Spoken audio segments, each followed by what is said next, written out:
এবার 111-এর সময় থেকে 2024-এর 5 আগস্ট পর্যন্ত সংঘটিত মানবতাবিরোধী অপরাধের মামলায় আসামি করা হচ্ছে সাবেক রাষ্ট্রপতি জিয়াউর রহমান হত্যা মামলায় গ্রেপ্তার থাকা সাবেক সেনা কর্মকর্তা মোজাফফর হোসেনকে।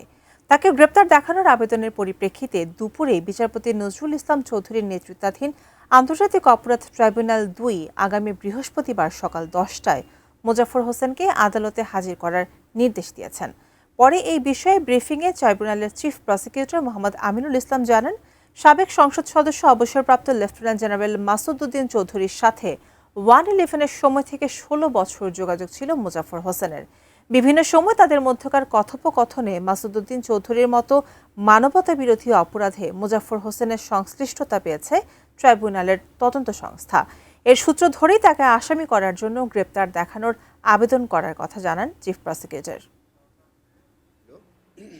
সেটা হচ্ছে ইনভেস্টিগেশন করতে গিয়ে দেখা গেল যে গত 16 বছর এই মাসুদ উদ্দিন চৌধুরী এবং মেজর অবসরপ্রাপ্ত মোজাফফর হোসেন তাদের মধ্যে বিভিন্ন সময় কথাবার্তা হয়েছে। ক্রাইমস এগেনস্ট হিউম্যানিটির মধ্যে মাসুদ উদ্দিন চৌধুরীর অনেক সংশ্লিষ্টতা ইতিমধ্যে আমাদের তদন্ত সংস্থা পেয়েছে এবং সেই সময়ের মধ্যে যখন সারা বাংলাদেশে যখন এই যে মানবতা বিরোধী অপরাধ সংঘটিত হচ্ছিল, তখনও এই আসামি এবং মাসুদ উদ্দিন চৌধুরীর মধ্যে একটা সংশ্লিষ্টতা আমাদের তদন্ত সংস্থা ইতিমধ্যে পেয়েছে।